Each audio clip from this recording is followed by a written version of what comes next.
This piece of paper has a price tag on it. $11. That is the exact amount of money the Ford Motor Company decided your life was worth.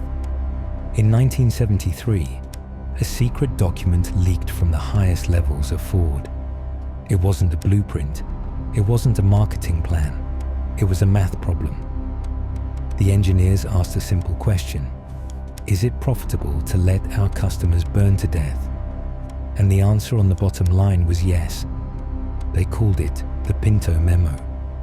It proved that Ford knew their new hit car had a fatal design flaw. They knew a simple fender bender could turn the gas tank into a bomb.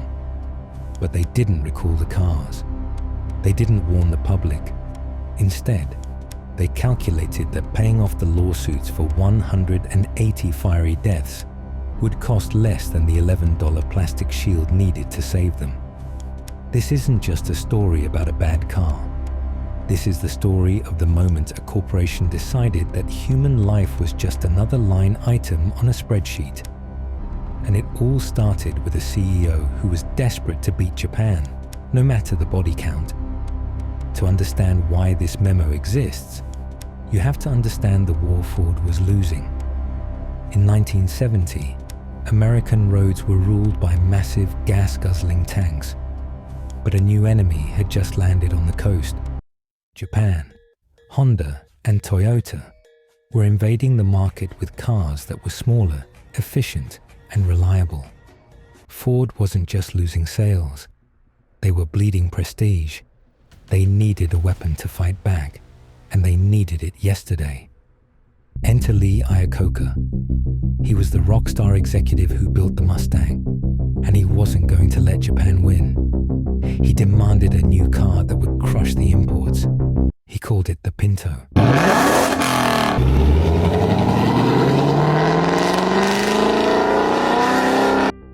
But he didn't just ask for a car. He imposed a divine law known as the Rule of 2,000. The car could not weigh more than 2,000 pounds, and it could not cost more than $2,000. This wasn't a goal. It was a straitjacket. If a safety part added 1 pound or $1 over the limit, it was cut. But the deadliest constraint wasn't weight, it was time. In the 1970s, designing a car took 43 months. Iacocca gave his team 25.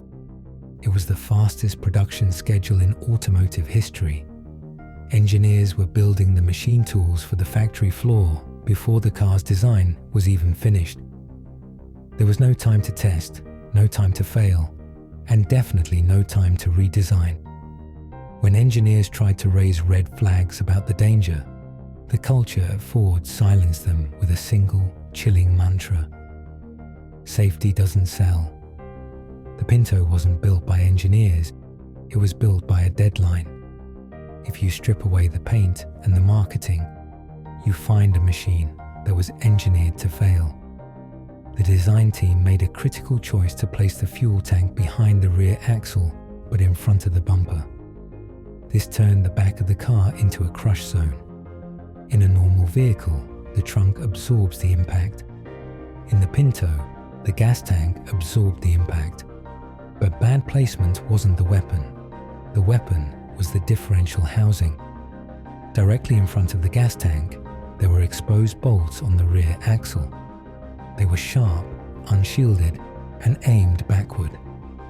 This meant that if another car hit the Pinto from behind, it didn't just push the tank forward, it drove the tank directly into these bolts. It wasn't a collision, it was a puncture wound. The bolts would pierce the tank like a spear, spraying raw fuel onto the hot exhaust pipe. The result wasn't a leak. It was an instant fireball that engulfed the cabin before the driver could even unbuckle their seatbelt. And here is the twist that turns this from a tragedy into a crime. Ford didn't discover this after the car was sold. They found it in secret crash tests months before production. We have the footage. In test after test, when the Pinto was hit at just 20 miles per hour, the fuel neck tore away and the cabin filled with hazardous liquid. The engineers panicked. they actually developed a solution. They patented a simple plastic shield that would cover the bolts and prevent the puncture. It weighed 1 pound and cost $5.08. But remember the rule of 2000. That $5 part would have pushed the cost over the limit. So the order came down from the top. Delete the shield, ship the car. But how does a company justify sending a bomb onto the highway? They do it with math. In a now infamous internal memo titled the Grush-Sawnby Report, Ford actuaries broke down the value of human life into a simple equation. They estimated that if they didn't fix the fuel tank, the defect would cause 180 burn deaths, 180 serious burn injuries, and 2,100 destroyed vehicles. They then assigned a dollar value to each of those tragedies. $200,000 for a dead human, $67,000 for a burn victim, and $700 for a car. When they added up the lawsuits and the payouts for all the anticipated deaths and injuries, the total cost to Ford came out to $49.5 million. That was the cost of doing nothing. Then, they calculated the cost of fixing the problem. They multiplied the 11 million cars and trucks they planned to sell by the $11 cost of the safety shield. That total came to $121 million. The logic was undeniable. $121 million to save lives, $49 million to let them die. It was $70 million cheaper to let 180 people burn to death than it was to fix the tank. So they didn't fix it. They chose the $49 million. They chose the lawsuits. They chose the funerals. This wasn't negligence. This was a business strategy. This math remained abstract until May of 1972. On a highway in California, a 13-year-old boy named Richard Grimshaw was riding in a Pinto driven by his neighbor, Lily Gray. They were doing everything right. They were wearing seatbelts. They were driving the speed limit. But then, the car stalled in the middle lane. It was a mundane mechanical failure. A few seconds later, another car rear-ended them. It wasn't a high-speed crash. The other driver was going 28 miles per hour. In a Mercedes or a Chevrolet, this would have been an exchange of insurance information. In the Pinto, it was a death sentence. The impact drove the gas tank forward into those sharp bolts. The tank ruptured. Vapor filled the cabin, and a spark from the metal crunching ignited the air. The car didn't just burn, it exploded. Witnesses said it looked like a napalm strike. Inside the inferno, Lily and Richard tried to escape, but the Pinto had another flaw Ford hadn't fixed. The impact had buckled the frame, jamming the doors shut. They were trapped inside a blast furnace. Lily Gray died a few days later, but Richard Grimshaw survived, and his survival was a testament to the cruelty of Ford's calculation. He suffered third-degree burns over 90% of his body. He lost his nose. He lost his left ear. He lost 4 fingers. For the next 10 years, he underwent 60 agonizing surgeries just to be able to move again. Ford had calculated that a burn injury was worth $67,000. Richard's medical bills alone were hundreds of thousands. The actuaries had priced out a statistic. They hadn't priced out the agony of a 13-year-old boy waking up every day in a body that had been melted by a decision made in a boardroom in Detroit. When the lawsuit finally went to court, Ford wasn't worried. They were the second largest automaker in the world. They hired a legion of high-priced corporate lawyers who were experts at crushing grieving families. They expected to settle quietly, write a check from the petty cash fund, and make the problem go away. They treated the trial like a formality, but they made one fatal mistake. They didn't know that the plaintiff's lawyer had found the memo. Midway through the trial, the Grush-Sawnby report was introduced into evidence.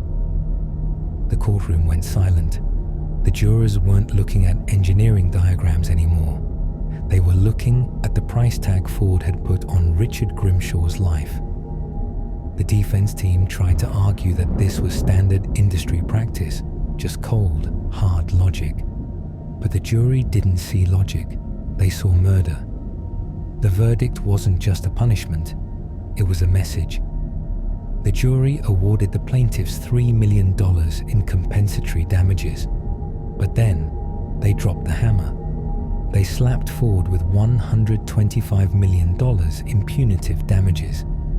It was the largest jury award in American history at the time. The jury foreman later said they wanted to send a message so loud that it would be heard all the way in Detroit.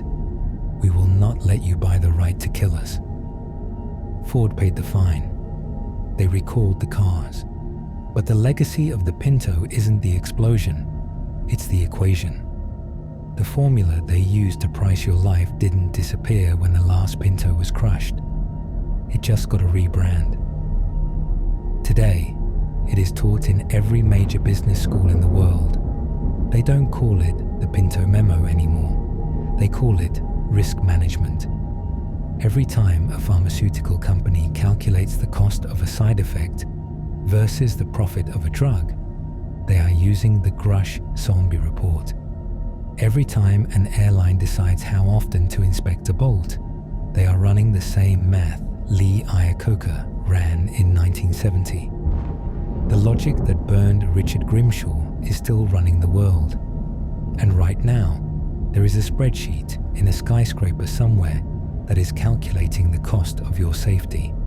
And the only question left is, are you worth more than $11